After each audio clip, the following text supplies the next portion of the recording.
Yo, yo, yo, what's good, YouTube? What's good? It's Stormybman, and I am back welcoming you to the Friday Night Chop Session with Stormybman for this Friday, May 27th, 2022. And we in the building. Man, sorry about those encoder issues I was having there. It was even worse than last night when I did the last night show. So the intro and everything got all messed up.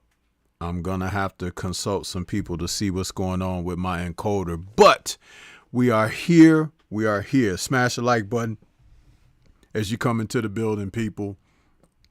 This is episode number 156. We're calling this one Tank versus Rolly. Then what? Huh? And we're going to talk a little bit about the fight that's tomorrow evening.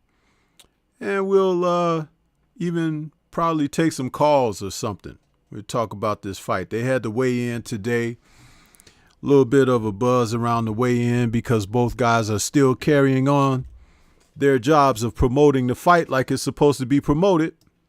But we'll find out what's really going on tomorrow night when they enter that square arena.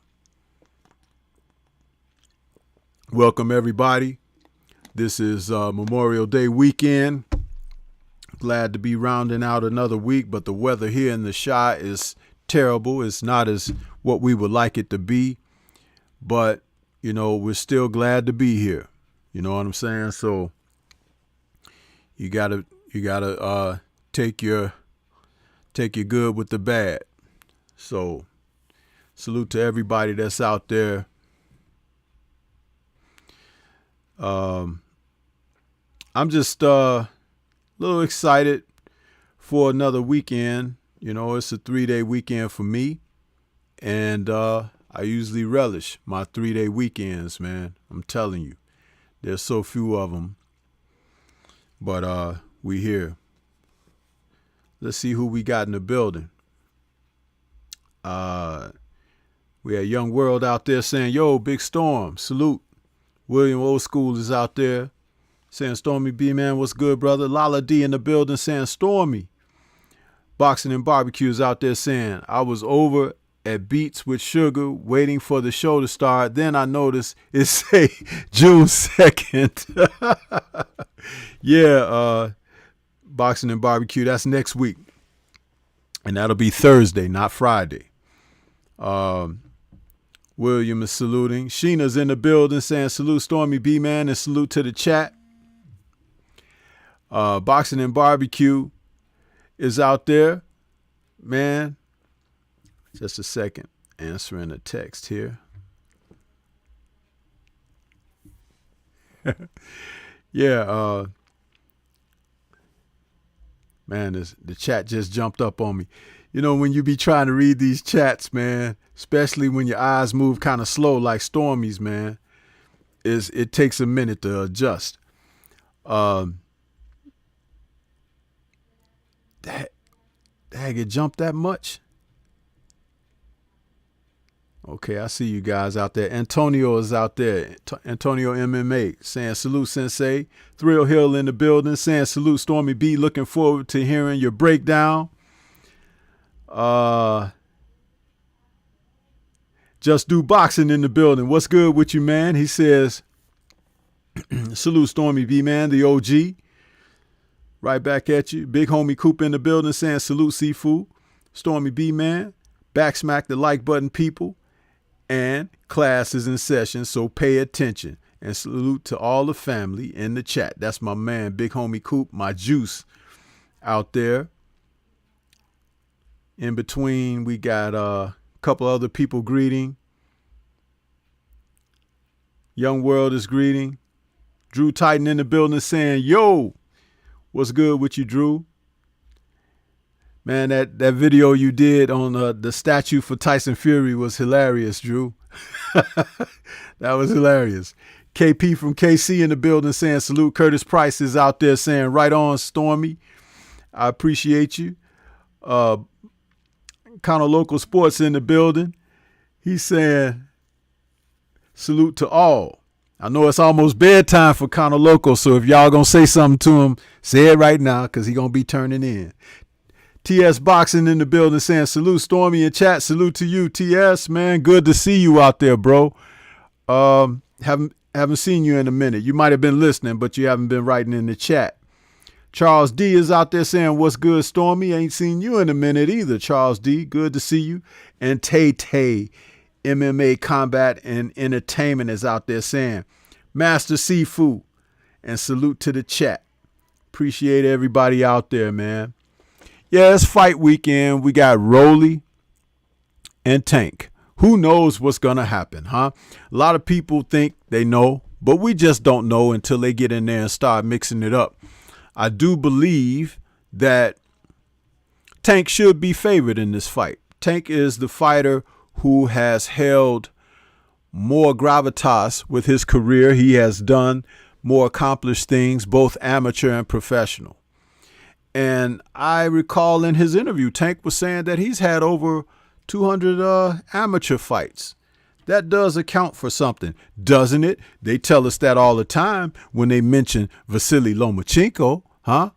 And Gennady Golovkin, huh? When they talk about those guys, all of a sudden, the amateurs are almost like the Hall of Fame, huh?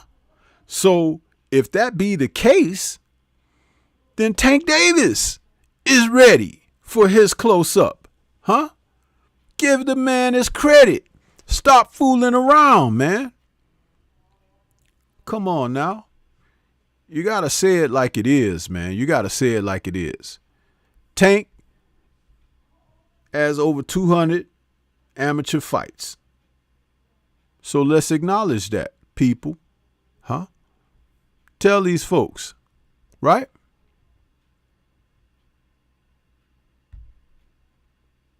Got to give it to them. Got to give it to them.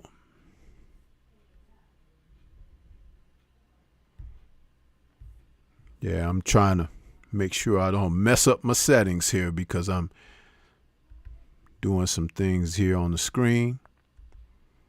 I'll pull my chat up on the screen so I can see it better up there as well. So we can try this. I'll see. Last week I was having some trouble on my Sunday morning call-in show. But let's see if we can get this together for this evening. I'm going to open up the call lines and see if people want to call in and talk about this. You know, it's the Friday night chop session, so we can chop it up about this fight this weekend and see what the people have to say. Huh? Let's see what's up. Trying to get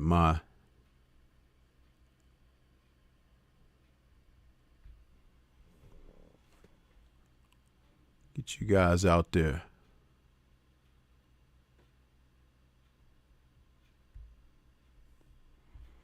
Yeah, we got the call-in lines open. Antonio say he's about to get lit up. We will see, right? We will find out if Rolly's going to get lit up or not. The man is, you know, he's saying that he ready, huh? He's saying he ready. He's saying y'all don't know what's happening because he getting ready to knock Tank out. Do you believe that?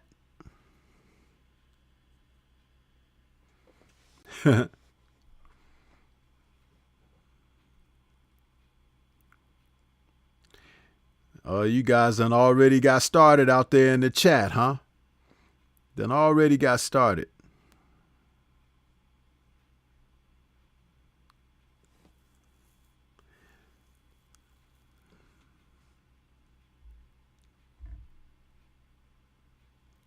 So let's test those lines out, people. The lines are open. Somebody call in.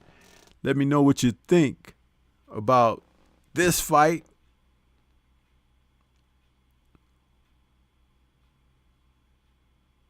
Khan says, anything can happen in boxing, but come on. We'll see, right? We will see.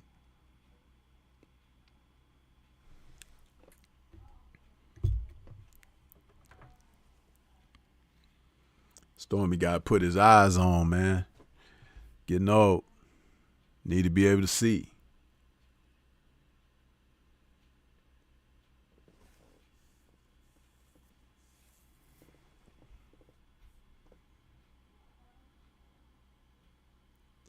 Y'all really gonna do that? Y'all gonna leave so much dead air space when I open this up for you? Now, sometimes when I don't have the call-in line up, people be like, hey, is the call-in line open? It's like, come on, man. You guys can cooperate sometimes. Sitting back in the cut. Lala D, have anybody taken you or introduced you to Harold's Chicken here in Chicago yet?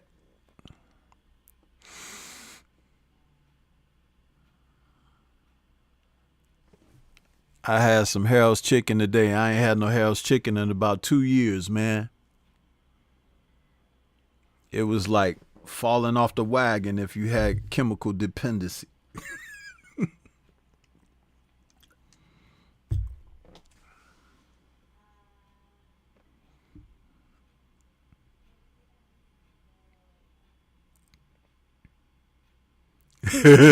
Lala D said yes. Come on, Lala, talk to me. How's that Harold's Chicken? I want to hear from somebody who was, not always here to experience that. So once you experienced that Harold's Chicken, what was that like, Lala D? Oh, Dank Father said they got one in Houston down there now. Okay, that's what's up. So Dank Father, what's that like down there, Harold's Chicken in Houston?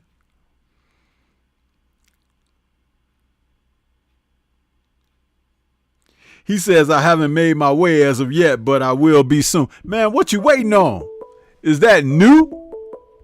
If it's new and you ain't been down there, you need to get on down there, brother. What you waiting on? Okay, we got my man 214 in the building, Boxing and Barbecue. What's good, bro? Hey, good evening, Tom. How you doing? All right. Are you hearing me okay this time? It's like, I'm sorry. Is my phone low? No. I'm asking, can you hear me this time? Because last Sunday, remember, I was having audio problems where people couldn't hear me, but I could hear them. No, you loud and clear. Okay, great. Let's roll then. Let's roll. Now I know the line is working because I did a test behind the scenes, but you never know until you go live. So good to hear from you, bro. What's on your mind? Yeah, this fight, when this fight was supposed to happen, in the beginning of December or something like that? I'm sorry, what's your question again? I said this fight initially was supposed to take place in, I think, the beginning of December, right? Yeah, back when Tank ended up fighting the other guy. Yeah. Yeah. Isak. Yeah, exactly. Cruz. Yeah. Initially when we found out that Tank was gonna fight Rolly, I wasn't really excited about it. I was like, yeah, whatever. You know what I mean?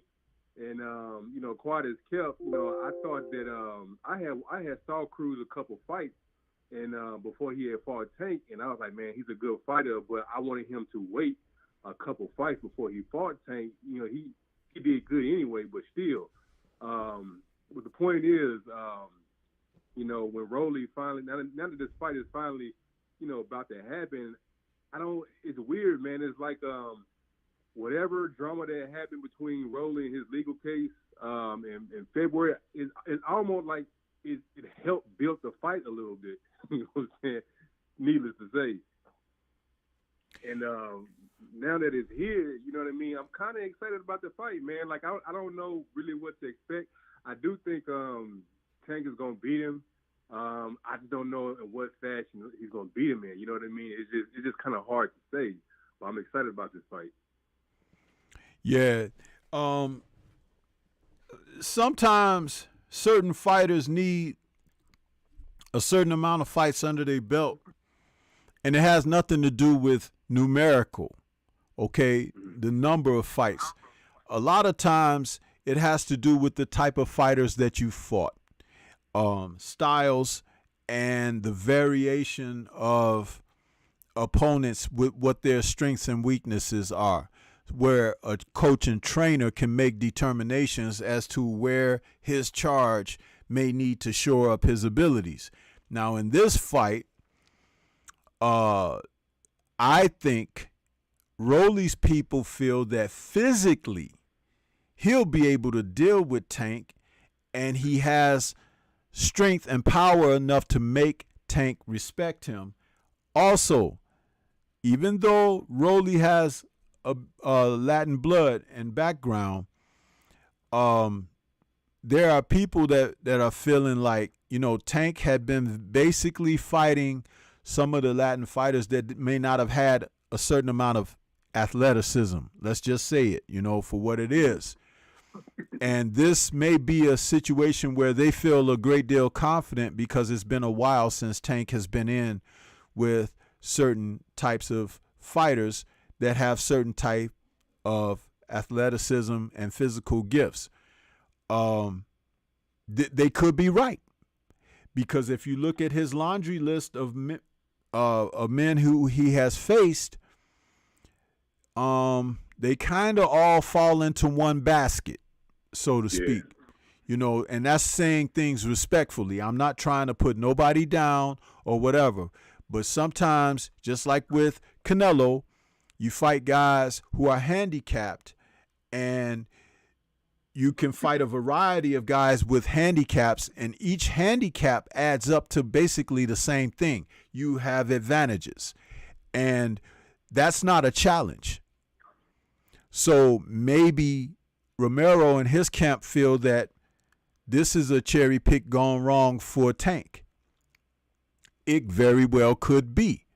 Or if Tank is who we think he is, it doesn't matter what Rolly brings to the table. He should be able to step up, answer that call, and put Rolly to bed at the end of the day. And class tells, typically in boxing, class tells. In this instance, Tank is head and shoulders class above Rolly, because before the promotion even came together, with them being spoken of to face one another, nobody was thinking about Rolly. Nobody. And even when we saw him on some of those undercards and everything, we were like, who is this dude? And he fights like, he's very, not awkward, but like almost like crude. You know what I mean? Crude. Yeah. Almost a barbaric type of consideration. And when you're fighting in the lower ranks, that's okay, because those can make for entertaining fights. Give and take, pushing around and grappling, and somebody end up on the floor. Somebody's been elbowed in the head. There'll be head butts and cuts and stuff. That kind of stuff is thrilling to a crowd to warm them up for the main eventers. Huh?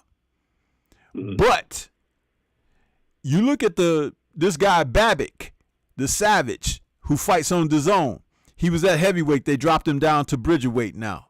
He's the same thing as Rolly, but he's just a bigger guy. You know what I'm saying?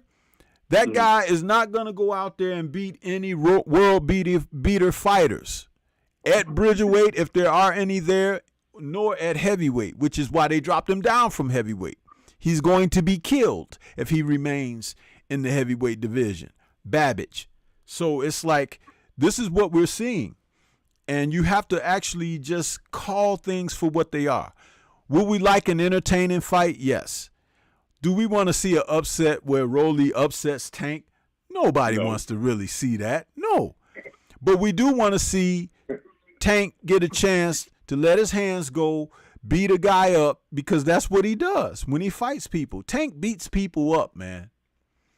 And I talked about this a long time ago, and I said that he's the kind of fighter that they need to take the training wheels off, because, yes, they're using him as a pay-per-view star and all of that. But he's better in the department of entertainment than Floyd was. Floyd garnered box office, but Tank garners excitement. For whatever reason, the little guy can excite the crowd. And people like fighters like that. So you have to let him go. You have to let him off that leash. That's what I have to say about that, Boxing and Barbecue. Yeah, it's hard for me to kind of to understand how this fight's gonna go, just because you know, I don't. It's hard for me to identify Rolly's style. You know, I wouldn't call him a boxer. I wouldn't call him a counterpuncher. It's just kind of difficult. It's almost like, say for instance, if you know, you play basketball pretty well, and you playing a guy that, you know, a football player. You know, you get him out there on the court, and the game is going to be ugly only for the simple fact that, you know, the football player is uncoordinated, you know, in basketball sense, and it's going to make for an ugly game. And so I'm kind of curious if that's going to go the same way with this Tank Rolly fight. You know what I mean? Just because, you know, Rolly, he's just, I hate to use the term awkward. It's just weird, man. It's just a very, very weird style.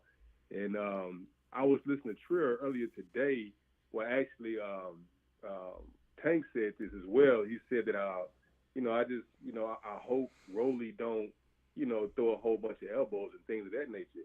And, you know, I commented, you know, I was like, hey, if Rolly called himself, you know, fighting dirty or throwing a whole bunch of elbows, I can see that going very bad for him. You know what I'm saying? Almost the same way when Sean Porter fought Earl Spence. Yeah. And see, Rolly has painted himself into a corner too, talking about how he was going to knock Tank out in the first round and all of that. Who has he knocked out in the first round? No one. And the thing is that the quality of opposition that he's faced prior to Tank have not been Tank's level. So if you haven't even knocked those guys out in the first round, you've got a tall order to fill there, bub. And, you know, it's nice that he can talk stuff and everything, because sometimes you need a guy who can help you sell the fight. Mm-hmm. But you also need a guy who will cooperate with getting into that coffin, that they have ringside, waiting to take the other dude away. You know what I'm saying? So, right. Again, people will be waiting to see how soon, Tank has lined him up for his final resting place, because at the end of the day, that's what's going to happen. And what's the name of the guy that Tank beat? Barrios. Which one?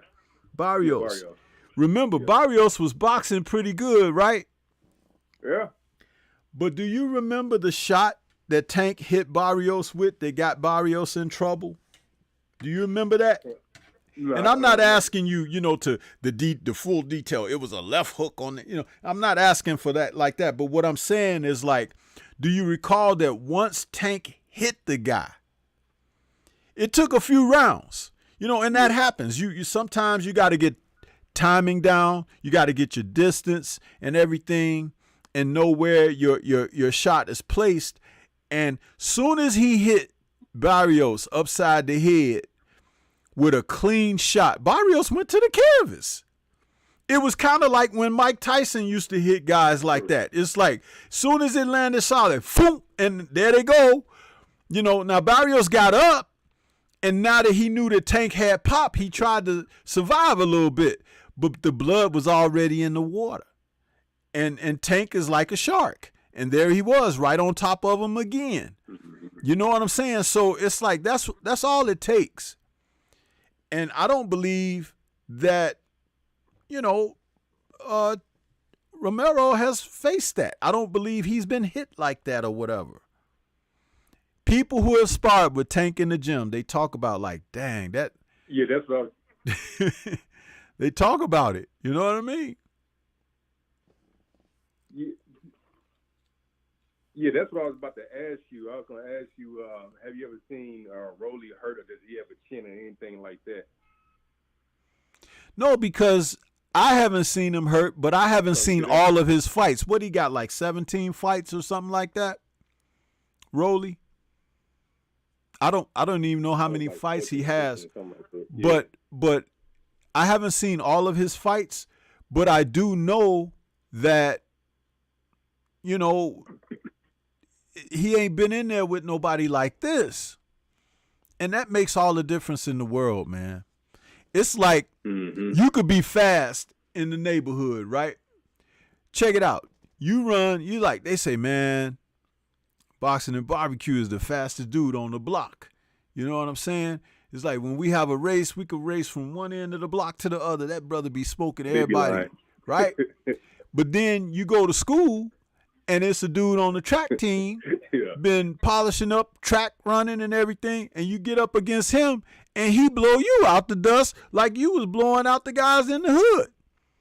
So that doesn't mean that you're not fast, but you're not trained. You're not honed.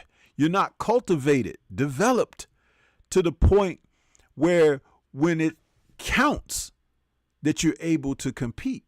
See, that's the difference. And that's probably what you're going to see when these guys, you know, fight tomorrow night. You still there, Tommy? What's that? What'd you say? Boxing and Barbecue? Hello? Hello? Yeah, what'd you say?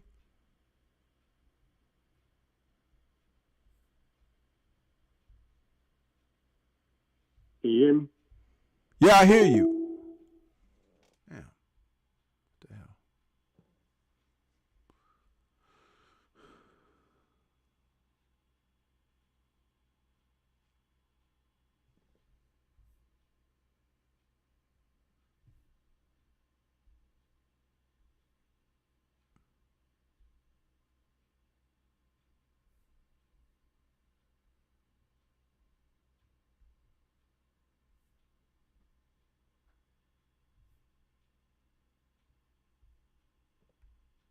Well, we lost him on there.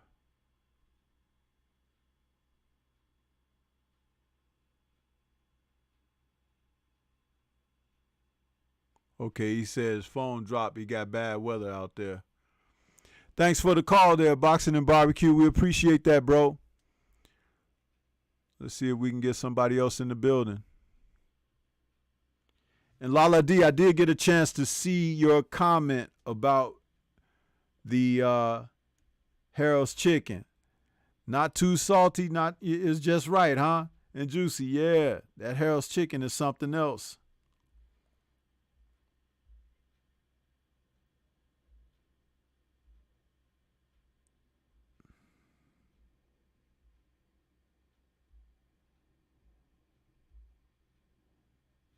And Dank Father, you better speed it up, man, and make it on over there to get that Harold's chicken, bro.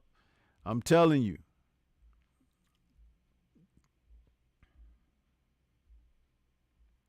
Rojai says nobody believed in Buster Douglas, huh? So are you trying to say that Rolly has a Buster Douglas-like opportunity ahead of him? Okay. Windy City Assassin, I appreciate that. He says Rolly has 14 fights. Okay.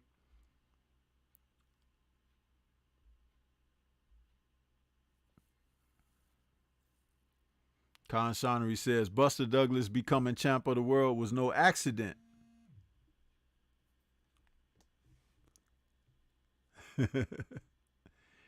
Yeah, buddy.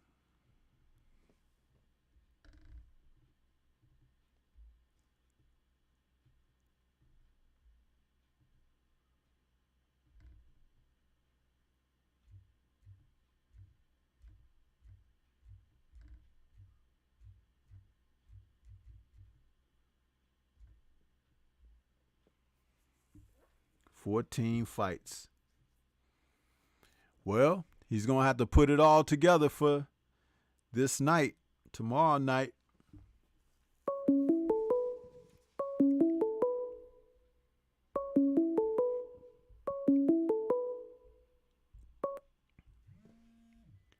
Okay, we got 504 in the building. What's good? Who's calling? What's on your mind? This is William, Stormy. What's up? Hey, William, what's happening? Oh, nothing much. Figured I'd call in. I never do it, so what the hell? Yeah, hey, welcome to the show, man. Good to hear you.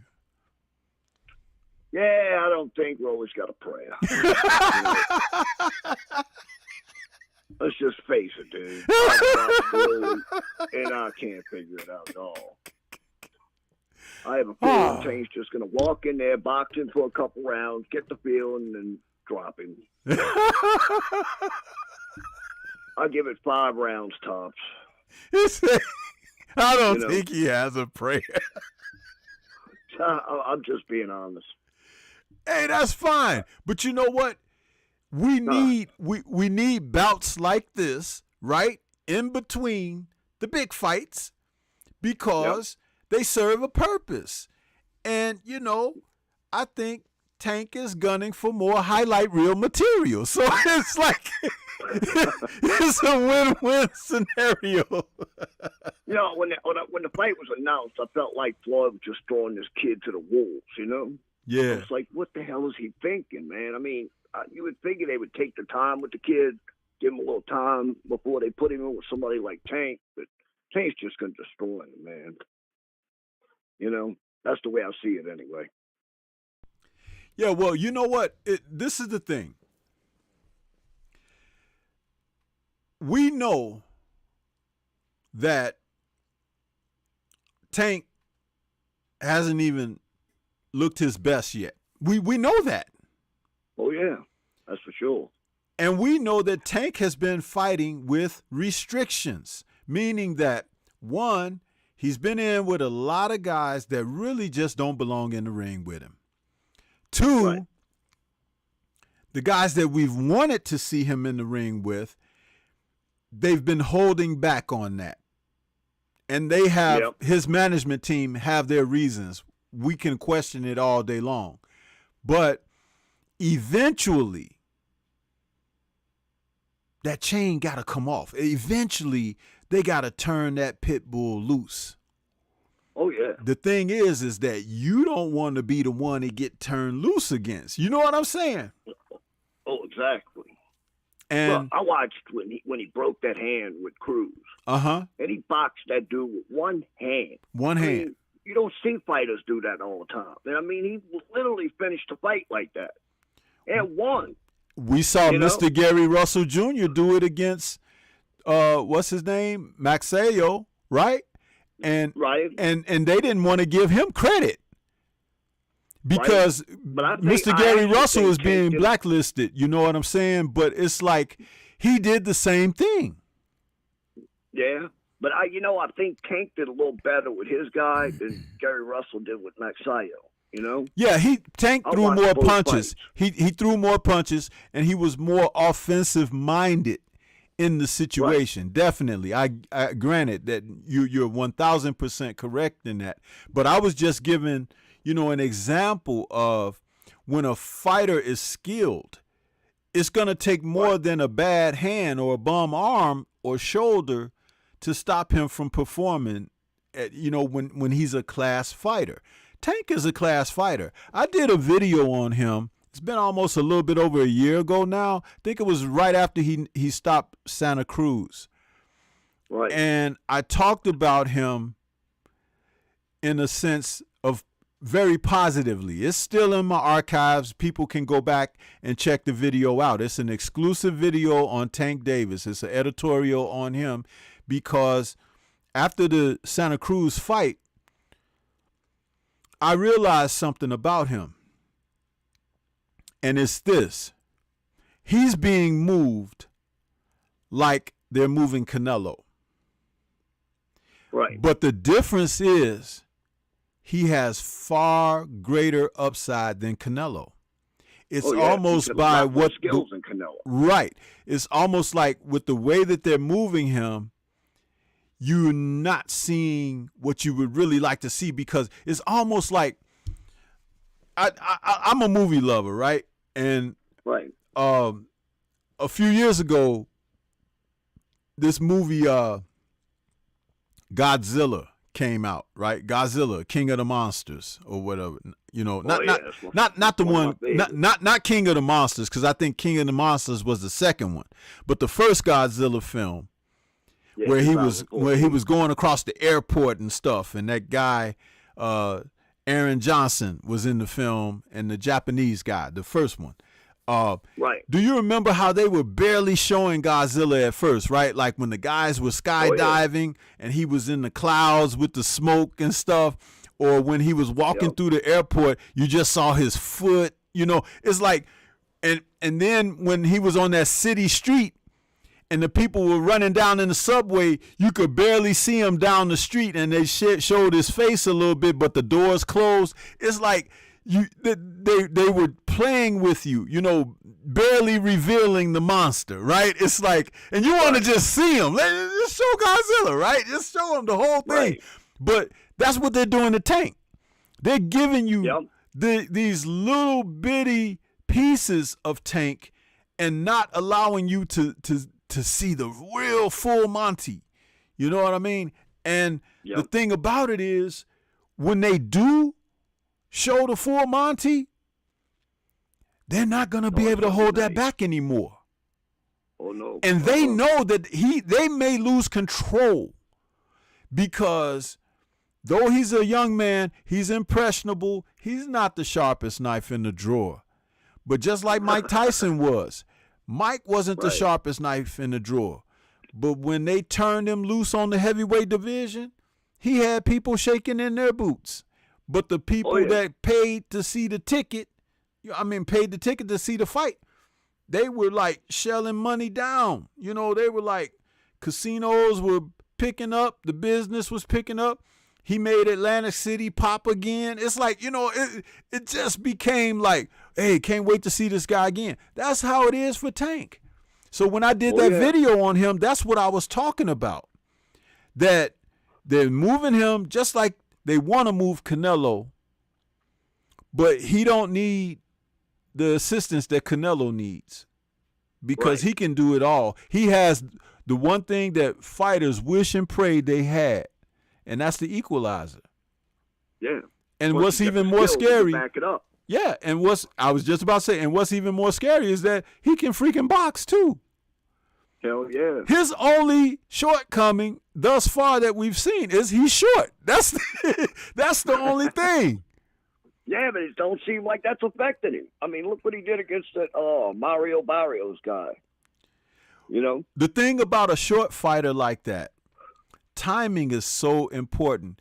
That's why he should fight more, because the more he fights, the more that his timing will be there, and that his reaction to activity is sharper and more honed. It's like when Mike Tyson was fighting 3-4 times a year, he was great.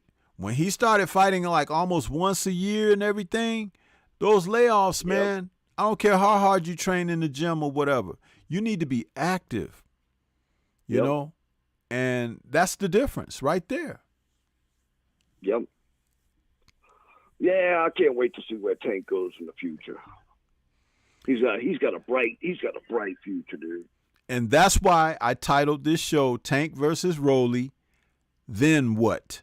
Because I'm like, okay, what's next now? You can't fight another guy like Rolly. Now it's time for you to get in there with someone like the Haney versus Kambosos winner, the Lomachenkos, huh? It's time to get in there. The Nakatani rather, the guy that Lomo beat in his last fight. It's time to get in there against those guys, because they're not only the men that you should be fighting, but they're your contemporaries. You have to face your contemporaries in your era. That's what some of these guys who are champs in certain divisions are really missing out on. You have to fight the opposition. The one I've been calling for is him and Josh Taylor.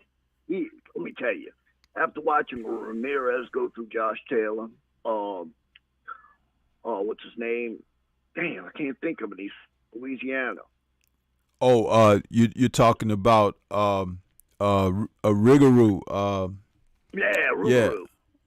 Yeah. Well, after watching those fights and this last fight with Josh Taylor, Tank will walk him. I guarantee. I don't think Josh Taylor makes it out the 7th round. Josh Taylor will be KO'd by Tank Davis because Josh Taylor allows you to hit him.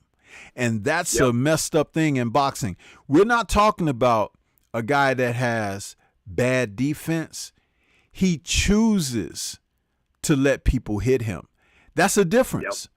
Because when he was in there with, I'm trying to think of the other fighter, Baranchik. Baranchik could really punch, but he didn't let Baranchik hit him like Baranchik was hitting those other guys and knocking them out and stuff like that, right? It was like he was very more,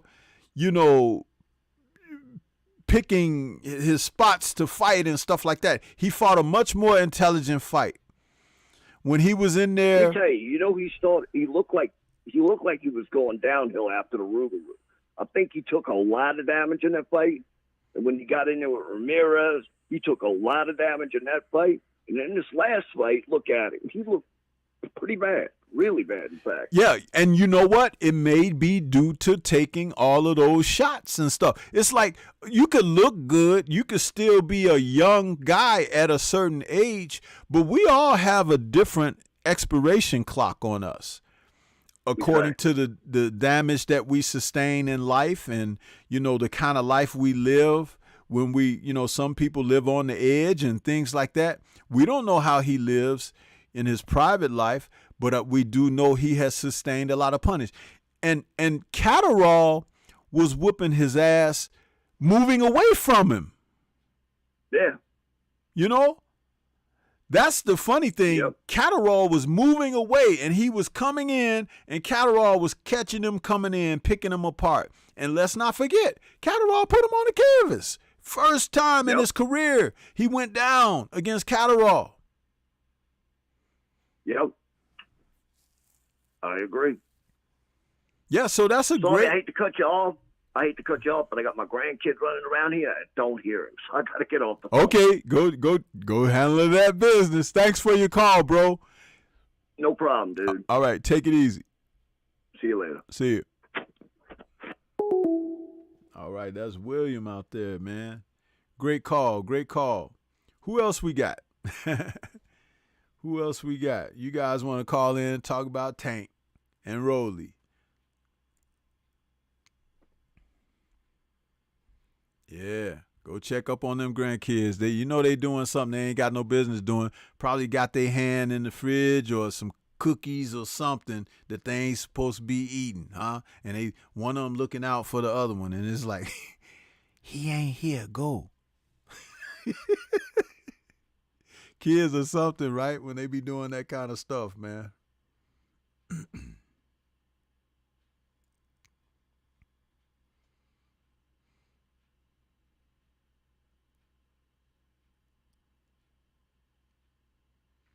I want to say salute to a few people that came into the building.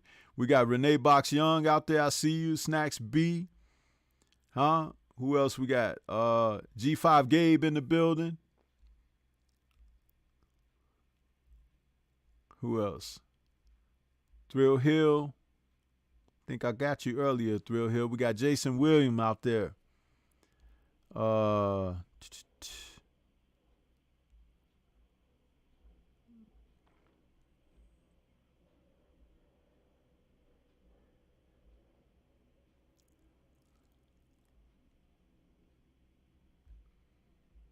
Yeah, I think I caught those that came in.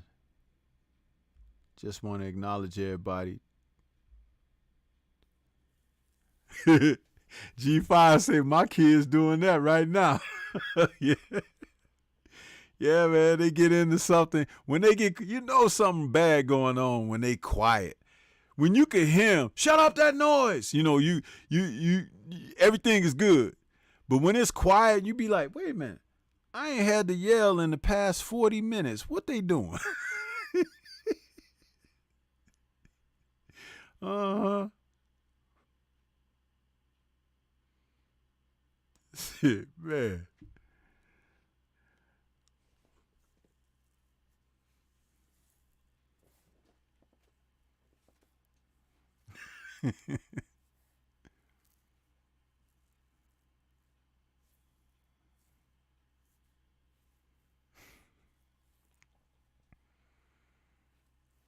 Yeah. I'm going to take a quick moment and acknowledge something else that's happening. Some news came down this week that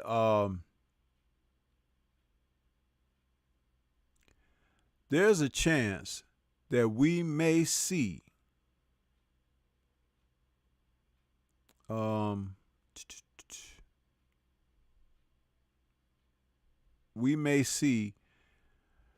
a unification match between Michaela Mayer and Alicia Baumgardner.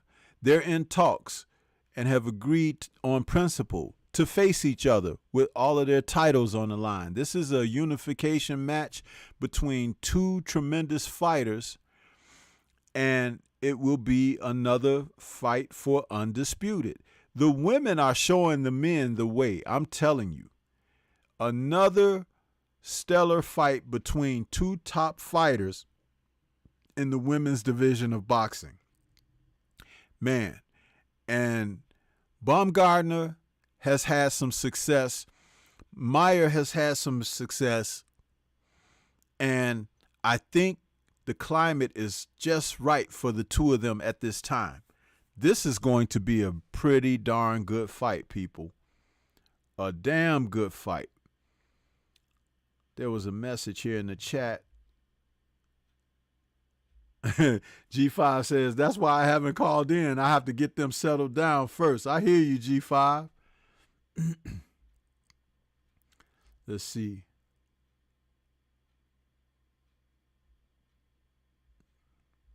Soul Power, a.k.a. Gamed Up, says, awesome show, Brother Stormy. First time being able to comment in the live chat. Welcome, Soul Power. Good to see you out there. I hope you smash the like button. I'm glad that you're enjoying the show thus far, brother. Appreciate you.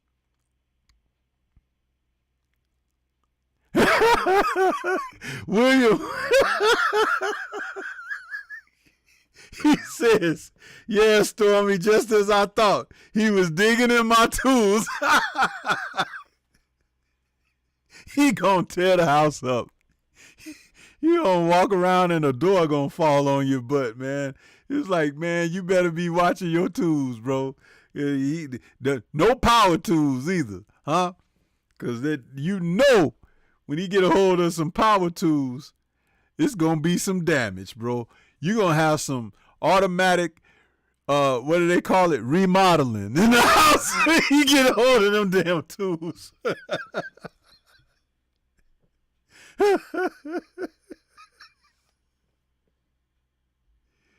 Man.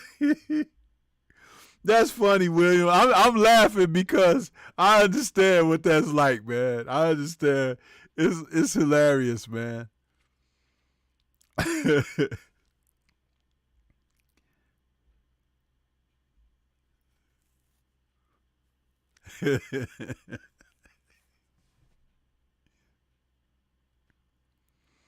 Yeah, buddy. You get out there and it's like, man, what happened to these floorboards? it's like, and don't let them sit up and be watching TV with you and you watching one of them shows on the cable network where they doing work around the house or something. Because he gonna look in that toolbox and be like, oh, this is what that's for. Man. That's hilarious, bro. That's hilarious.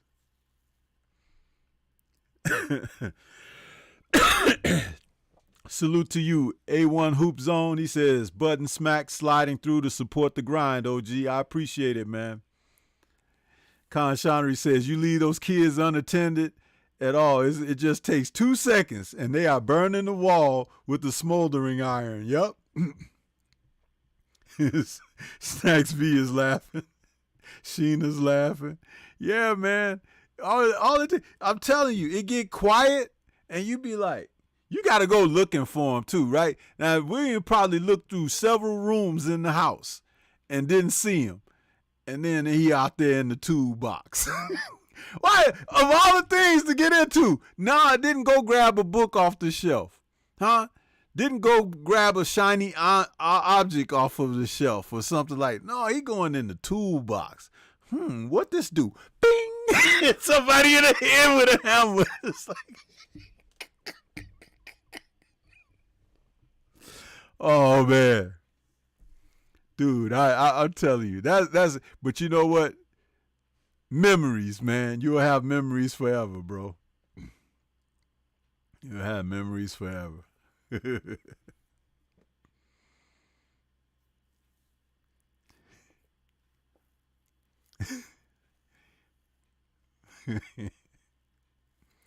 Yeah, but this Mayer and Baumgartner fight, man, I'm telling you guys.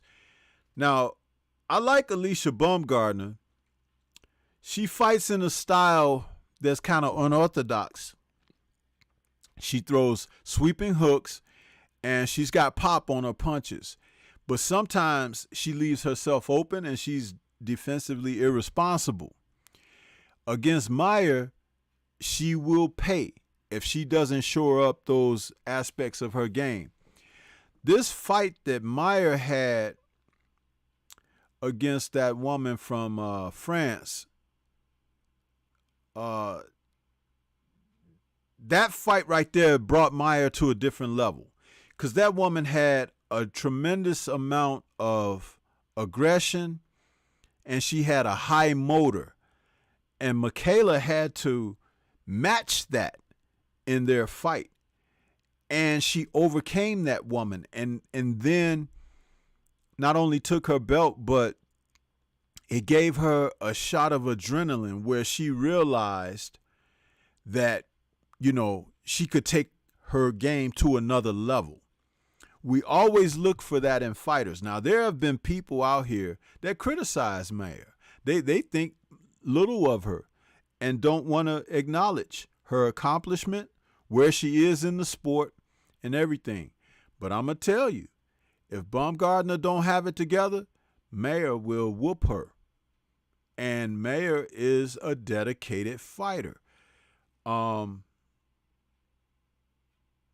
It's great to see the competitive nature of these women.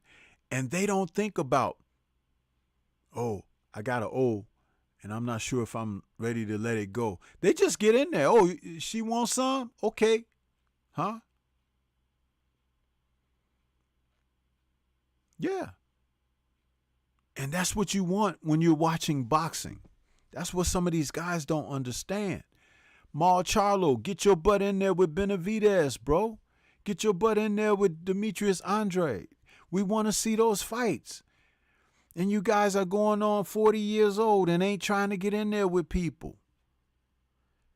But we supposed to listen to you, talk your crap and everything. Well, retire and talk crap for the rest of your life. But if you're in the sport, man, we want to see you in the ring. Jared Hurd, where you at? We know you had a loss in your life. You took some time off. Get your butt back in the ring now. I don't think you're fighting at 154 no more, so get your butt in there at 160 or 168 and let's see you get back in there and fight. Face somebody. Stop mulling about, bro. Get your butt in there. We want to see you. Fight somebody. Man. These women are fighting tough opponent after tough opponent. And they're making their money too. Did you just see MSG a couple months ago with Katie Taylor and Amanda Serrano? They showing you guys the way. They showing you what to do. You need to stop holding the sport up hostage.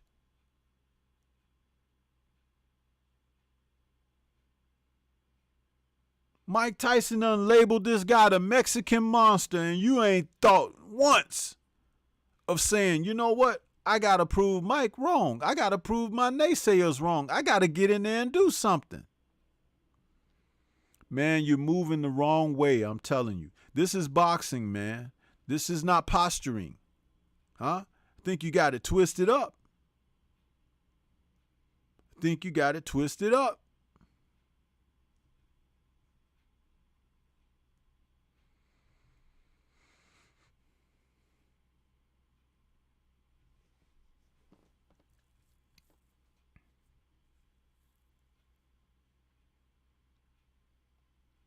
Soul Power says the women have a lot more heart than a lot of the men. Absolutely. Renee says he thinks Hurd lost the passion for the sport, man. Sadly, it's possible. We got Lala D saying Baumgartner is kind of being forced to fight Meyer now. She kept saying that fight needs to be built up for a while. Meanwhile, Meyer says, no, now, or I move up. Yeah, well, you know what? Because Meyer recognizes, she sees where the gold is. Hey, this we should do this right now. Now she can move on up without facing Baumgartner, but she's willing to take the fight now. Look at these other guys. Canelo moved up away from 154 because he had 3 men down there, 4 if you count Lara, and he moved away from them because Lara gave him a tough fight. He didn't want to face the young lions or Andre. Too close to Mayweather. So he moves away from them. And then when one of the Charlo brothers moved up to 160, he moved even further away, so you won't be talking about that.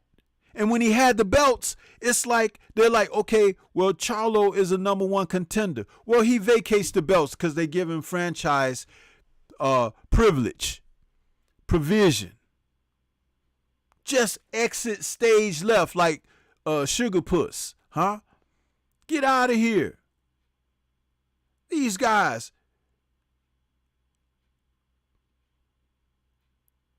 they don't even cast shadows. If you shine a light on them on the ground, there's no shadow, because they don't have no substance, these guys. And we're supposed to respect that? We're supposed to have some kind of thought process toward, oh yeah, you're a really good fighter. Beating up on has-beens and never-words, Salute to my man Mark Nash out there. I see you out there, Mark. Welcome to the show, bro. He says facts. Renee Boxyon says facts, Stormy. Eric O says facts. What's good, Eric? He says they landed on the line, all heart, these women. Yeah, and they're getting paid. And they're not even being paid like the men. But they're getting the lion's share of what they can get because they are competing.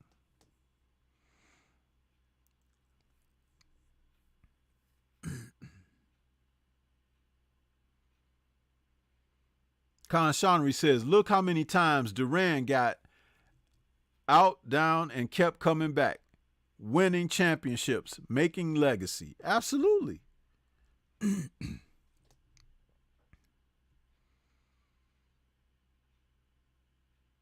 William says Jamal needs to make a move on someone, either Andrade or Triple G or Benavidez, but someone legitimate.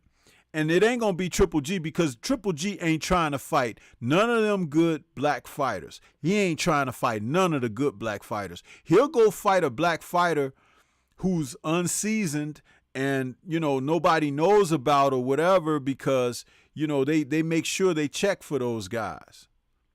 Anybody with a pulse, you can forget about it. Lala D says, Stormy, David Morrell said he's going to make Benavidez his bitch. And that's some pretty damn good English. Well, you know what? Let's see it. Let's see it. What I don't like about that is Morrell and David Benavidez being put in a position where they're going to face off eventually, possibly, but there's other people that they were, that they could have faced on, and Morrell is like new on the scene because he doesn't have that many fights, but he's a very good fighter. And then there's another young kid that's coming up, this African kid, not African, he's, What is that kid's name? He was last week on the undercards. 154 pounder. Pretty good. But we need some of these veterans who are contemporaries of one another. We need to see them fight each other.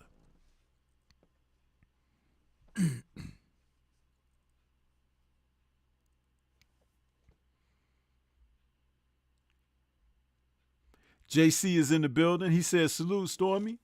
Sensei in chat. Who else we got out there? Macadus Mac of the South says, salute my brother King, Stormy B-Man. Salute to you, Macadus Mac. Good to see you. Who else we got? Zayas. Lala D. Zayas is a good fighter. But it's his youthfulness. He's a very skilled guy, but they need to take their time with him. We don't want him to end up like Fernando Vargas. And that's not a slap or stab at Fernando, because Fernando was a high caliber fighter. They just put him in too many tough fights after tough fights.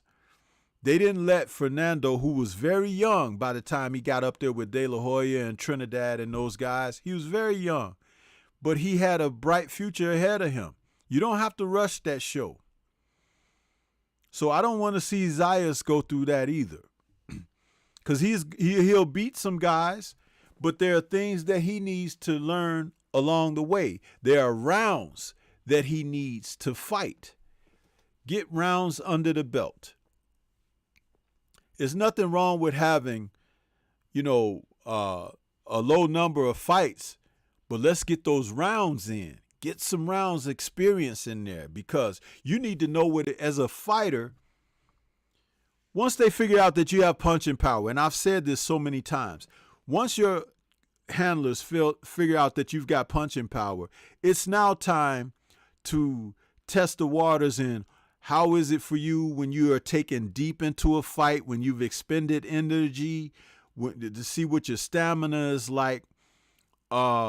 When a guy just don't fall apart when you hit him, when a guy moves away from you all the time and you got to chase him for 10, 12 rounds, when a guy is so strong that you might have to move around. There are various scenarios that they can put you into where these things are revealed to your handlers, and then they can take you back to the gym and polish up on focal points that you may need to address. You don't want it to happen on a night when the lights is on and you realize, oh, man, he ran out of gas and got knocked out. It happens.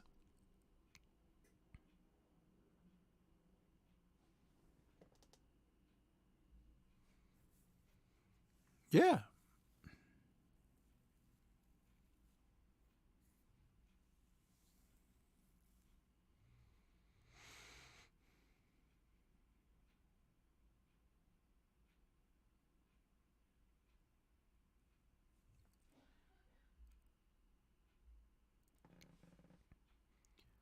So the call lines are still open, people. Nobody wants to call?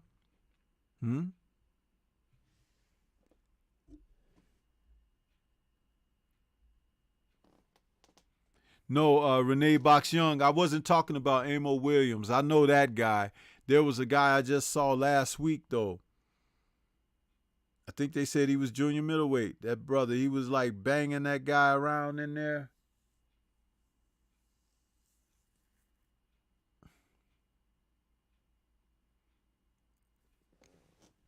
He only had like 8 fights or something, but he was really banging this dude up.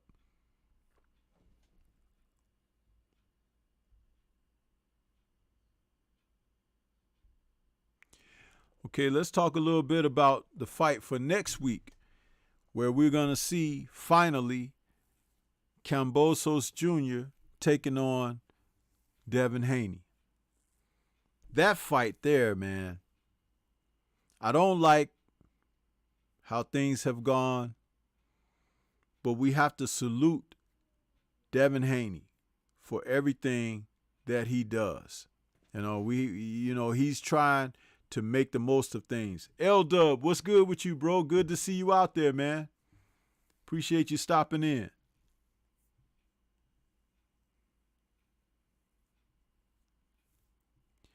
See, Kambosos, he should get his butt whooped just for all the stuff he's talked, the disrespect. You know, it's time. But you can bet believe they got a lot riding in favor of him in his hometown.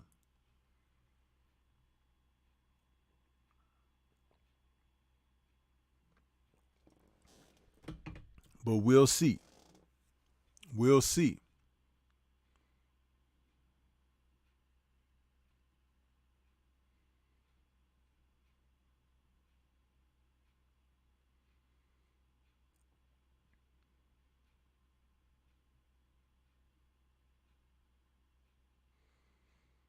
I talked about it last time when I was speaking about Bill Haney not being able to make the trip. I don't like that at all. That's a sad situation there. All right, we got 434 in the building. It's my man, L-Dub. What's good with you, L-Dub? How you doing, man? What's good, Stormy? How you doing? Can you hear me good? Yeah, I hear you just fine, brother. All right, I want to salute to the chat, everybody in the building. You know what I'm saying? Make sure you guys hit the like button, too. Yeah, I just want to call in, man, chop it up with you about any news and stuff like that you want to talk about. Yes, sir, man. You know, well, you the man with the news. You know what I mean? So it's like, I appreciate you calling in, brother. No doubt. Listen, as far as, I don't know how much of the show you've caught thus far, but I did open up talking about Tank. And that's been pretty much the focal point of the show. I just recently moved to Baumgartner and Meyer, you know, coming to terms to talk about having a match for unification and undisputed between them. You got anything you want to add to either of those subjects? Oh, yeah, with Tank, I'm going off the title about what's next for him. I think tomorrow is going to be a fun fight, you know what I'm saying? But I think he'll win. But as far as what's next, it's kind of hard with Tank because he got a lot of options. But we can narrow it down just a little bit. It's a lot of options that he can do. 140 pounds, it's a vacant WA title. Those guys have not, decided who's going to fight for that vacant title. Number one, Alberto Playo, he's the guy that's going to fight for the title. But the other 5 guys that are supposed to, I guess, do a job interview or something like that with the WA, they haven't, made a decision who's going to fight him. So don't be surprised if Tank take that opportunity. It's another fight, it's other kind of lower level fights, maybe Michelle Rivera. That's another name that they'll probably try to give him. Jezreel Corrales. I'm speaking on the WBA situation. None of the top guys, we don't know the situation with Lomachenko, and that's a cross promotion. We already know how that is. If Kambosos win, though, that's an option if Kambosos win, but I'm not sure if he's going to win. We have to see next week. And then we know if Devin Haney win, then they're going to run it back at the bottom of the year. So those are options. Those 3 names right there that I said, those probably be the ones. And like I said, 140, I won't be surprised since that belt is vacant. Yeah. And as someone mentioned earlier, William, I think we were talking,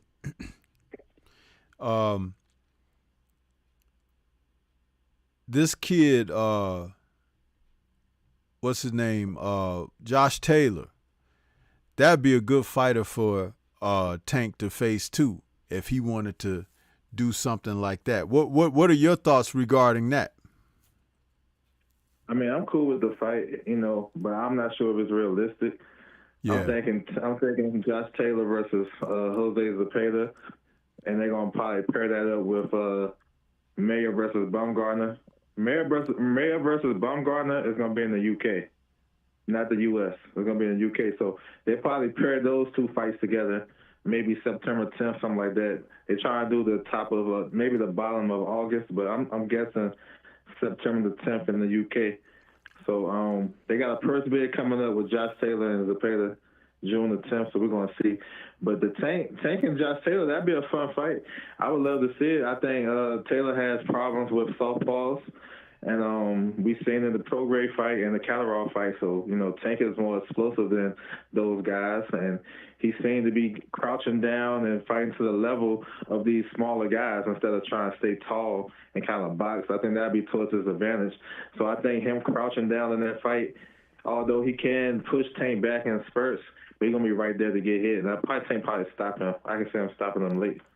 Yeah, because Taylor, and I spoke about that shortly before you wrote in the chat. I said that Taylor has this thing that he does that he's defensively irresponsible. And I don't think that he has bad defense. I think that he just neglects defense sometimes.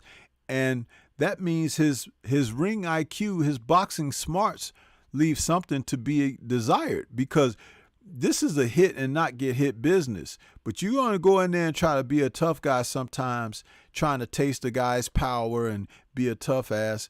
And sometimes you can find yourself on the canvas, just like he did in that fight against Catterall. Catterall was basically moving away from him and running him into shots, and he didn't make the proper adjustments or anything. And when he got dropped, I was like, look at this stupid fool. And then when they gave Taylor the decision, I was really livid about that, because I'm like, Catterall earned a decision there. But he, you know, again, might have had distraction looking at moving up and all of that, but that's not Catterall's fault. Catterall got in shape, made the weight, came and performed on the night of, and he deserved his victory. You know, and I talked about that. But while I got your ear, since you mentioned it, I wanted to ask you, L-Dub, and I want everybody to hear your response to this, because I know you're a studied man on this. This Michaela Mayer, man, she's a good fighter, and that's not a shoe-in for Baumgartner. Would you agree? Yeah, I agree. Michaela Mayer I think that fight she had with Hamadouche probably took her over the top as far as confidence and making her feel like she's a real world champion. You know, Alicia Baumgartner has a good style to win that fight, because she's athletic. You know what I'm saying? She punches in different angles, so she has a good jab. She can get caught on the way out, because she leave her left hand down. But that's something that Michaela Mayer gonna have to close the gap, and I think she can be able to walk her down and try to fight in the inside. But if Alicia Baumgartner can get that rhythm like she has and catch her coming in, it can be interesting. I think Alicia Baumgartner has the power and, like I said, athletic ability, but Michaela is the stronger fighter physically, and if she keep her in one spot and banging, I like Michaela Mayer in that fight. So yeah. I'm just glad that fight got made. It was a lot of back and forth. I like the back and forth on Twitter and stuff. They still going at it. But it looked like that fight wasn't going to happen, because Baumgartner started hanging around Eddie Hearn, you know what I'm saying, trying to go that route. But Michaela Mayer, props to her team and Top Rank, because they got that fight made. You know what I'm saying? They were trying to do something else. And I feel like her getting that second belt, Baumgartner, it really didn't make much of a difference, because nobody really know Hamin Choi. Hamin Choi been champion since 2008, and nobody even know her. You know what I'm saying? We want to see the biggest fight, and I'm glad them guys got together and got that fight made. So I can't wait for that one. And let me say this to back you up, and thank you for mentioning Hamadouche's name, because when I was talking about her earlier, her name escaped me. You know, no problem. My memory is not very good in some instances. But you saw the same thing that I saw. The Hamadouche fight for Mayer was like, I'm trying to find a way to articulate this. If you ask me, Mayer was like Baumgartner before the Hamadouche fight. Now, when that fight happened and that woman brought that aggression and that high volume, high energy, good stamina, willed and desired to try to win and stuff like that. She tested Mikaela Mayer in that fight. And Mikaela Mayer answered the bell. Because if you remember in the first few rounds of that fight, she was kind of giving it to Mayer. And something changed in the fight during that middle round session where she started to believe in herself. And I don't know if it was her coach. What's his coach name? Al, what's his name? Coach Al Mitchell. Al Mitchell, there you go. Al Mitchell, with his experience, and she believes in him. Man, she turned that fight around and she started fighting Hamadouche back in a manner of which she was competing and beating her at her own game. Because that wasn't Mayer's game to fight like that. And that's what you said a moment ago, kind of just reiterates what I was saying. Even after that fight, I felt like that fight took her to another level as far as being a world champion. It's one thing to know that you're a good fighter and you're world class.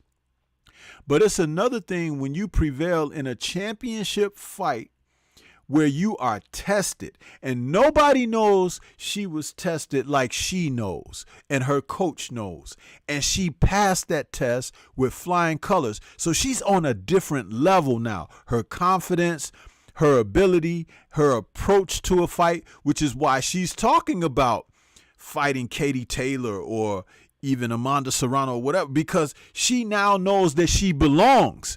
And that's why she went right in and said, okay, Baumgardner, let's go. It's not that she's saying Baumgardner's easy work, but why be afraid of what you want when you have the credentials to acquire it? You know what I'm saying? So that's the difference. And we're seeing this a lot in women's boxing right now. The men seem to have forgotten those principles. They listen to people like us talk about it on our air, and they resent it. But instead of resent it, do like I've always challenged. Prove us wrong, because it's on you. The ball is in your court to do something about this. We are unhappy with how you guys are moving. There's money to be made for everyone. There's only 4 belts out there. So if you just want to be content of being one person, that's fine, but don't expect us to call you great, shower you with accolades and everything when you don't want to face the other contenders or titleists to see that there's separation between you all. You just want to be happy beating and defeating guys that don't really belong in the ring with you. Well, I can't go for that. But the women are showing the way. Your thoughts on that, L-Dub? No, I agree with you. The women are leading the way. Of course, we got Carissa Shields and Savannah Marshall. That's in September the 3rd. So we may have 2 of those big fights back to back if we go like I'm thinking. So these ladies is taking advantage of the opportunity that they have placed in front of them, given to them by, Katie Taylor and Amanda Serrano. You have to build off that momentum, because now you can make all the big fights now. Even I'm expecting Sanisa Estrada to get in there and do some good stuff.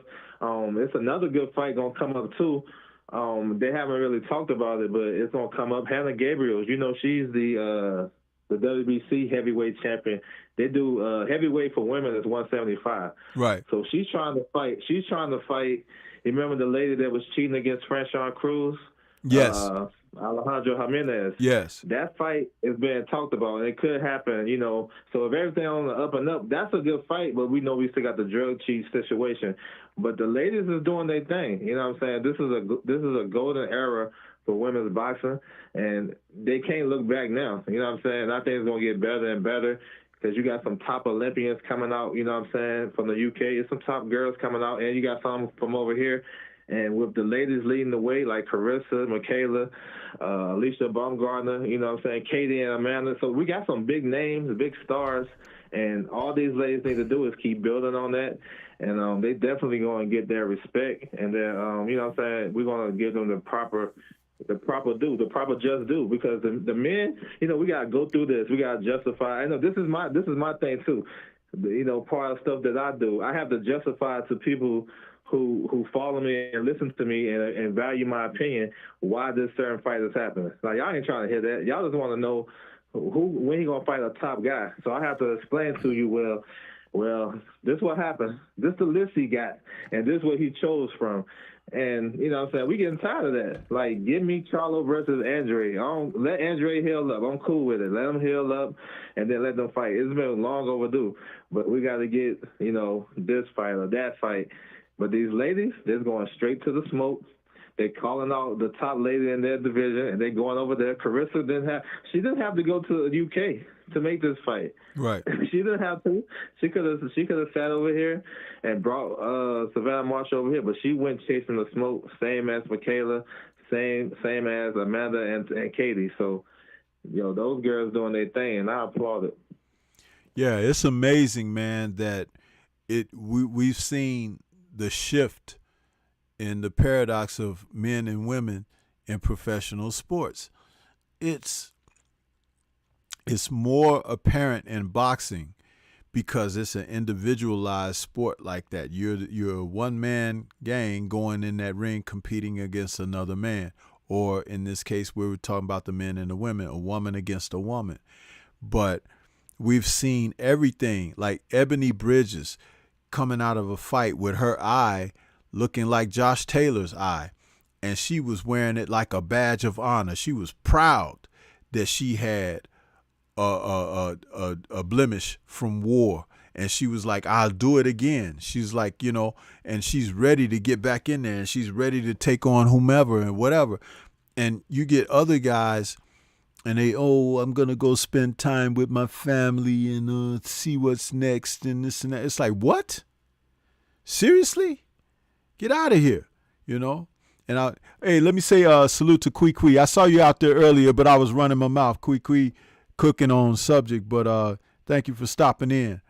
But listen, you made a great point about them and how they are optimizing what their choices are. There's another fighter, L-Dub, that we haven't mentioned. He took a loss recently at 168.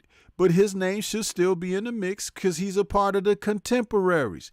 And that's Danny Jacobs. I want to see Danny Jacobs face Charlo. Remember, they were talking about it or whatever, and he was saying, I'm touching M's and you ain't, and this and that. Well, him, Andre, Charlo, those guys need to face each other. And then, hey, you got Janibek coming up now. Now, Janibek, he's unproven, but guess what? He's a threat because he's a hungry young fighter that's coming up there, and there's always going to be a fighter like that. When the other guys are milling about trying to figure out what they want to do they want steak or do they want fish? And the other guy's saying, I'm hungry. I want what's ever on the table. You understand? And that's what happens. Huh? You sleeping in silk pajamas and everything like Canelo, and look what happened to Canelo against Bivol. Bivol was hungry.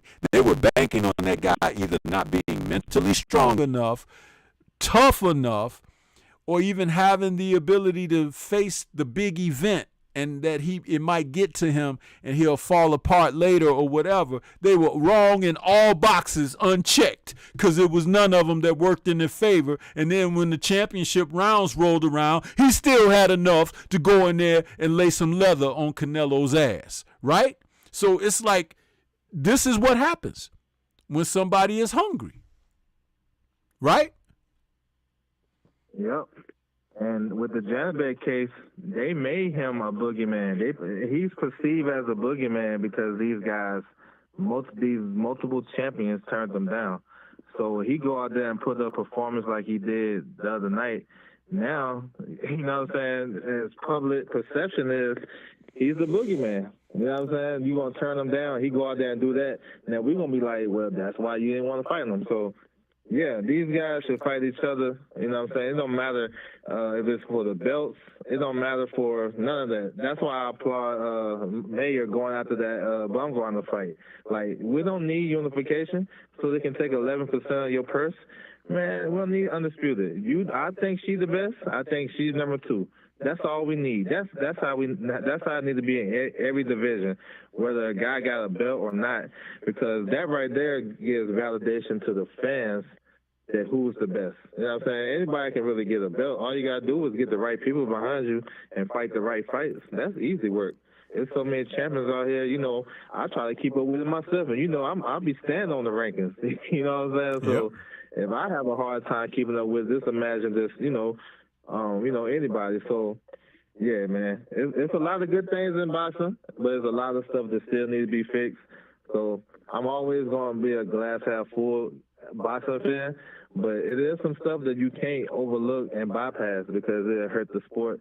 And then for the next generation and the guys coming up behind it, they think that's okay. So now we're going to have to prove to them, no, it's not okay.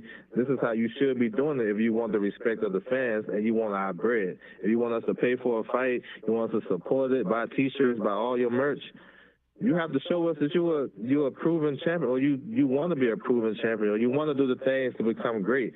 And you can't do that by just, I fight him, but not him. You know what I'm saying? Yeah. You know what I'm saying? But this one, you can't do that. And us fans, we ain't dumb. You know what I'm saying? We see it's a click of a button. You can get everything you need. And you going to try to make us look like we don't know what we talking about, or we stupid, or we dumb. And so we got the power to keep our bread in our pocket and go spend it on something else. You know what I'm saying? So that's how I look at it. Yeah. And that's, hey, man, and that's the way to look at it, too, because, again, when they give us what we're looking for, we will show up. We will pay. We will, that's not even anything they have to ask or request. But the respect of the sport has to be acknowledged by the participants. The respect for the sport. I want to switch it up a little bit and ask you, while I've got you on, this week, earlier in the week, we saw the ceremony where Deontay Wilder was honored in his hometown of Tuscaloosa, Alabama, with a statue ceremony.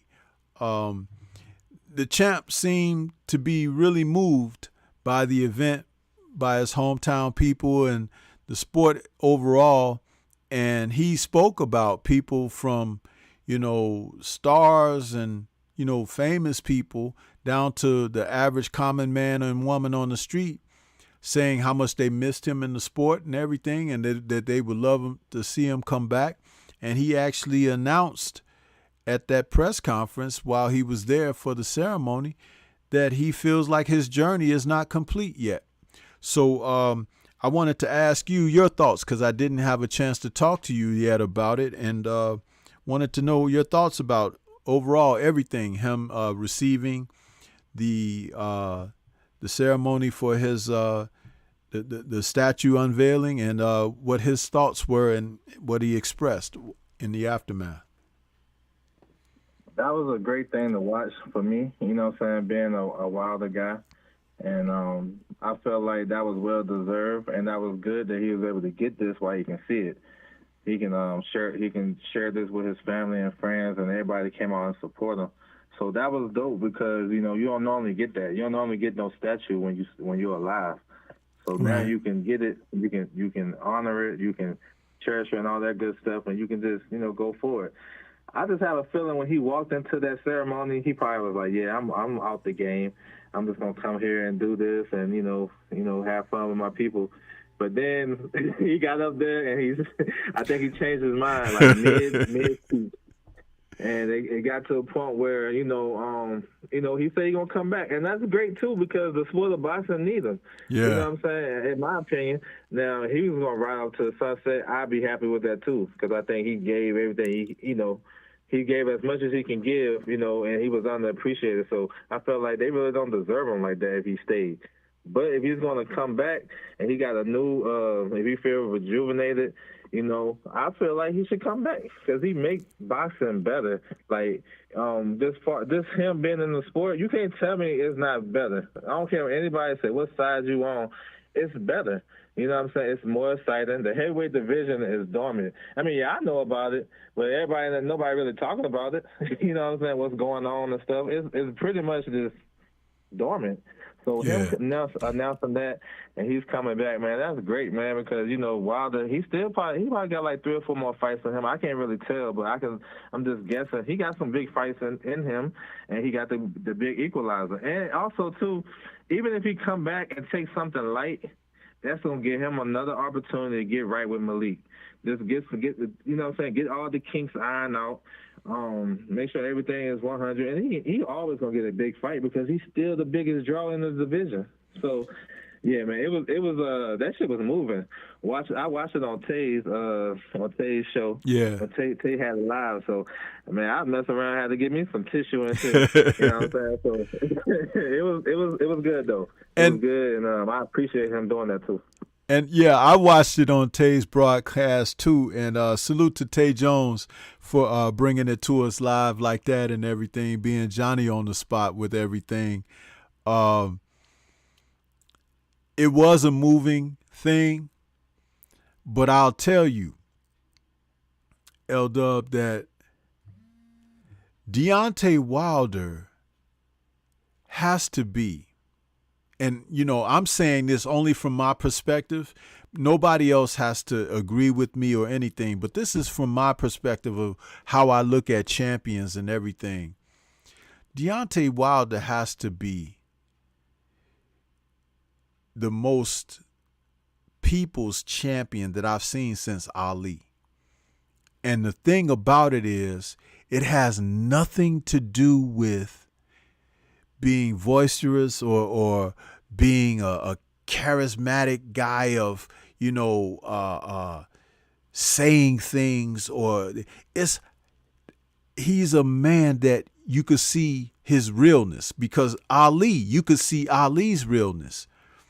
Ali would talk to racist white folk in their face and tell them what he think of them, or put them in their place or whatever, and never even get angry at them. He might speak with fire and passion, but he'll still shake their hand and walk away. Deontay has that thing. And I first noticed it when his Radio Raheem interview, where he famously, the till this day quote, and from that point, with that interview, I had said about him, this guy, for now and forever, is a guy I could get behind. And I say, win, lose, or draw, he's got my support, because the genuineness of him as a man came through, and he never wavered or deviated from that. In fact, it got even better when you would see him show up at public venues and show his like heartfelt realness by taking photos endlessly with strangers. And, you know, just, he could walk amongst the people. Ali could walk amongst the people. You don't see a whole bunch of bodyguards surrounding him and things like that. It's like, this is a genuine person. And that is something you have to acknowledge, because there's an old saying, that is from the heart goes to the heart, and vice versa. So it's like, you could see this with this man. And being the heavyweight champion of the world gave him access that the average Joe or whatever can't have. But even in having that, he gave so much more to the people. And let me tell you, the PTB saw that. They stopped that man from becoming undisputed. And that's okay. But guess what? His legend, his legacy has even lifted higher. Yes, he could have had an ascension in the sport had he had that opportunity. But just the mere fact of being a person where you see the mortality, where you could see that he's a human person, he has he's fallible, and now we get to see, if he decides to come back, a person who returns from setbacks and will try to persevere through that. You can't do anything but respect someone like that, Me selfishly would want him to walk away from the sport. But I know what that represents because that's more than just him. It's for his children, his family, his loved ones, his colleagues, his friends, and then the people who support him in the world. And that's a number that no man can count. So all of this means so much. And it couldn't have happened to a better fighter in today's boxing.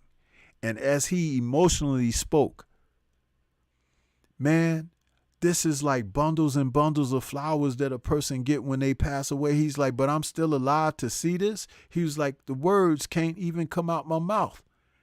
You know what this means. You know what I'm saying? Amazing stuff, yep. L-Dub and chat. Amazing.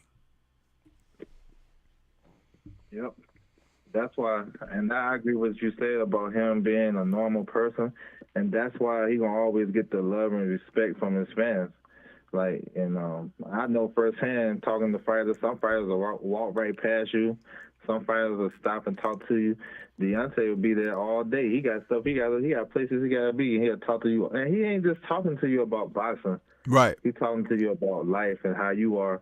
You know what I'm saying? You know, it's a lot when a man look you in your eye and ask you how your family doing. Like, even if it's coming from a perfect stranger. So, yeah. And a lot of these fighters, they can never duplicate that because it's not natural. You know what I'm saying? So, yeah. Yeah. Yes, sir, man. Storm, you know we can do this pie all night, man, but I want to give somebody else an opportunity, you know what I'm saying, to come in and chop it up with Stormybman. Y'all already know when y'all come in the building, y'all know y'all going to learn something. Y'all make sure y'all got y'all pen and pad or y'all got something that y'all can remember. Y'all already know how Stormy do, laid back, and he going to get right to the point, and he ain't going to play no games. So y'all keep supporting him. Make sure y'all hitting the like button, man. I appreciate the call, bro. I'm going to get up out of here. All right, man. Thanks for calling in, L-Dub, man. Much respect to you, bro. I'll be speaking with you soon, bro. Yes, sir. You have a good night. Peace. All right. Yep.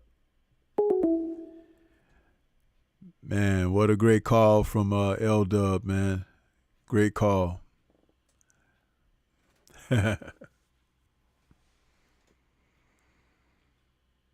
Yes, sir. Yes, sir. Wow.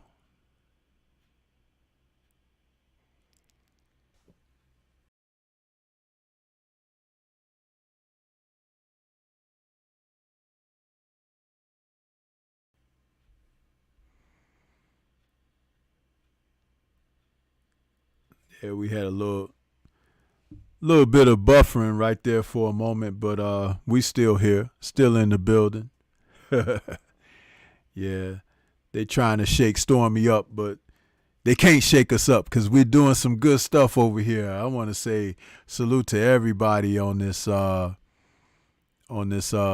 man. It's like, you know, those of you out there in the chat, great conversations going on. I'm reading you guys' comments, and I'm loving everything that we're doing with this. I thought that this would be a good night to open it up for a call in, you know, for tonight's Friday night chop session. Yeah, so appreciate you guys. And thanks again for L-Dub calling in like that, man. Thanks so much.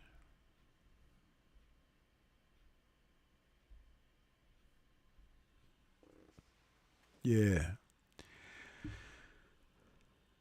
So, we got about 8 minutes left in the show.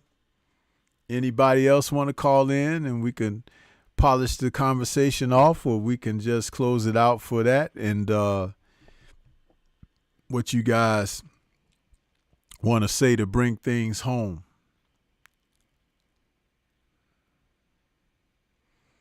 This is Memorial Day weekend, so, you know, our champ, Deontay Wilder, got a memorial and his statue this week, just before Memorial Day. So that's something you could think about from a historical standpoint. Is there statue of Ali anywhere in the country? Does anyone know? Do we have a statue of Muhammad Ali? I don't know that we do.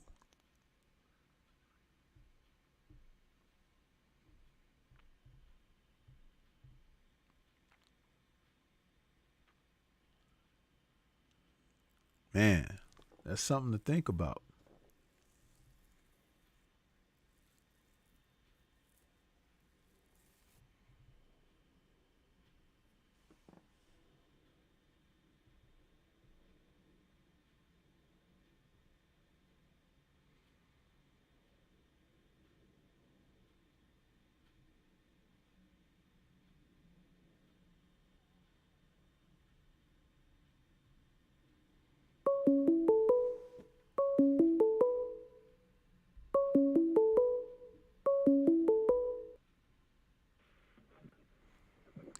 Okay. Stormybman, what's going on, my guy? The OG. Just wanted to polish off the show before you close, bro. How you doing, bro? I'm doing very well, man. How you doing, Renee Box Young? Good to hear from you, brother. Good to hear your voice. How you been? Man, just super busy, bro. I mean, but hey, man, I just want to, just pop in real quick, say bye to everybody. You know what I'm saying? Have a wonderful night. Great to hear you, man. Refreshing to hear you, bro. And that's all it is, man. I haven't really been popping up on other platforms, really, just because of my time. Just been really busy. But, man, concerning the boxing note, man, we got it's hard not to laugh, right? But we got Rolly and Tank tomorrow. Yeah. Rolly, man, it's hard. It's just really, I'm sure you guys already broke it down. Everybody's talking about it, in the weeks and the build-up of this whole fight. But Rolly, even his coach, man, I mean, respect to his coach, but I don't know, man. There's just something about these guys, more than anything Rolly, but it seems like they got, of course, I guess it's confidence. Of course, it's confidence, super just, off the chart confidence, but I don't know if Rolly, man, I mean, everybody knows when concerning the skills and all that stuff. I mean, Tank said it clearly in the press conference, the recent press conference, right? He said, and I like how Tank said it, he was laughing. It seems like he couldn't keep his composure, He was like, Rolly reminds me of those guys, who comes to the gym, and he sticks around for a while and he thinks he's nice, Tank couldn't even keep his composure, man. I mean, and that's kind of how I see it. I think this Rolly is just a little bit too confident. I think also the thing here is there's no disrespect to Rolly. You know how I do it, man. I just respect all these guys, but Rolly, I think it's the maturity level, Stormy. I just think Rolly's. I don't know if he's doing it just to I just can't put my finger on this guy. I don't know if he's doing it to entertain or if that's really him. You know what I'm saying? I don't know if, away from the cameras, away from the spotlight, is he really like that? Sometimes I question myself. I question that. I'm like, is Rolly really like this? Because when the cameras are away from us, when we're alone, that's who we really are. You know what I mean? And Rolly, it just seems like, to me, he seems like a junior high kid, man. I don't know if you see it like that, Stormy. Well, I'll tell you, Renee, this is my assessment. I don't know the kid, by any means. But I worked in the gym with a lot of guys, and I understand and identify personality types. Right. I think his personality is genuine, and he's embraced the fact that people want to hear him now,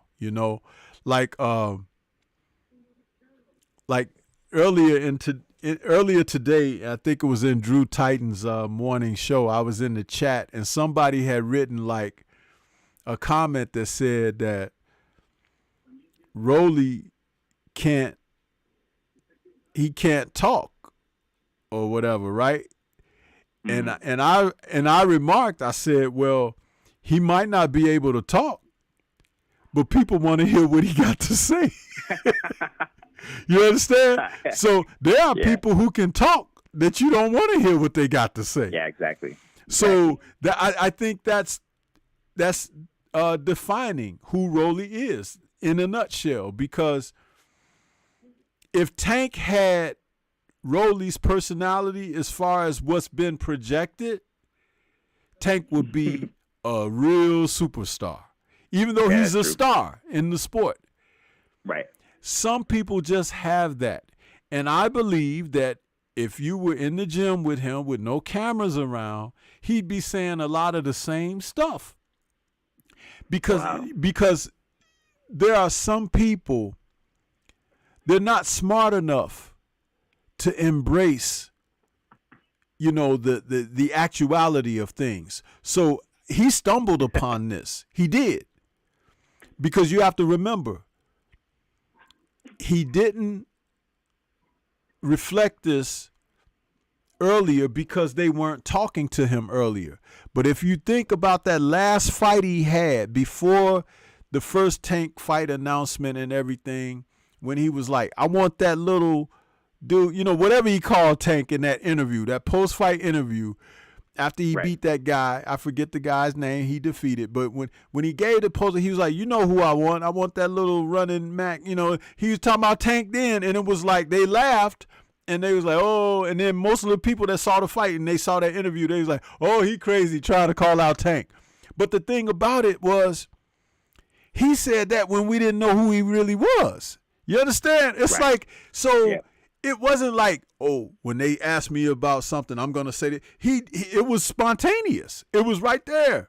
And it never went away. It was like, if anything, when they asked him to say more or they gave him longer time to speak, these things began to come to fruition.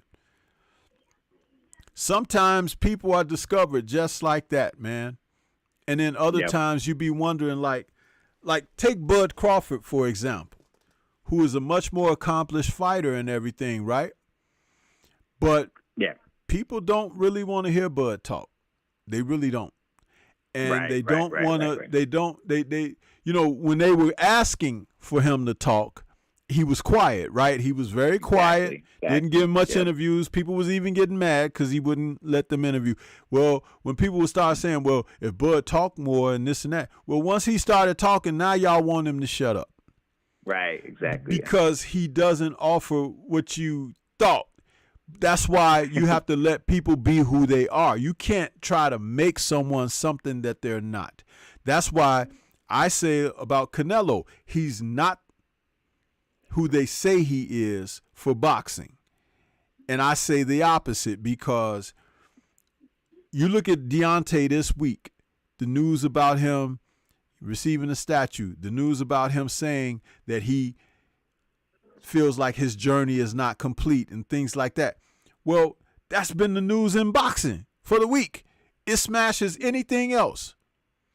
Yeah. The only reason it doesn't smash the Tank and Rolly fight is because of the antics of Rolly. Rolly has been so engaging, he's kept everybody's interest up. He's made people want to watch this fight just to see him get knocked out.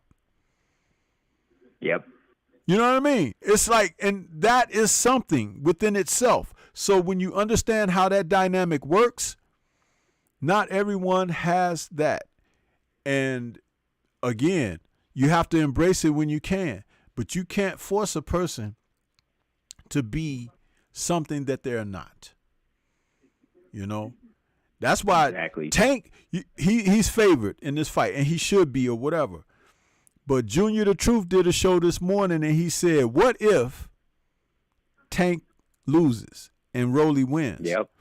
And the funny thing about that is this, dude, expect the skies to turn black and, you know, meteors to fall. It's like if that were to happen, it's like it would really turn things on its end.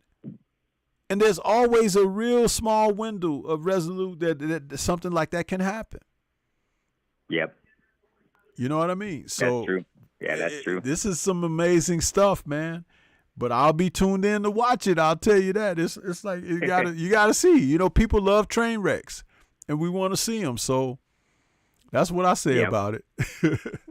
Yeah, definitely, man, definitely. Yeah, so I just want to take long because I know, you know, you had the show going for a minute. So yeah, man. I mean, yeah, this is some really entertaining stuff. You know, I really didn't care about it when the fight was announced. I was like, man, but now that I'm hearing this guy more, it's like, my gosh, man. You know, I got to watch it. You know, so yeah, definitely, man. And we got definitely Undisputed next week, Lord willing, and just wonderful stuff, man, going on. So hey, I appreciate you, Storm. I'm going to go jump in the shower real quick, man. And hey, I'm going to try to be tuning in a lot more because, you know, my work is going to slow down just a little bit.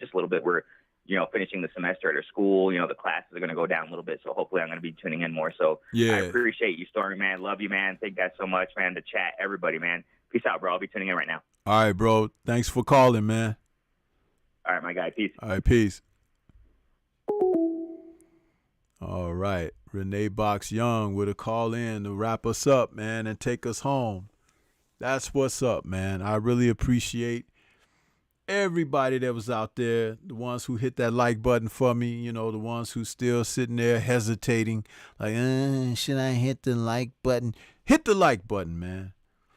You know what I mean? We do these shows for you. I could be chilling, laying down, catching some shut-eye or something. You understand? But I'm out here trying to do something nice for you guys with some boxing content. But we're going to get on up out of here. Peace to everybody. Thank you for supporting the show this evening.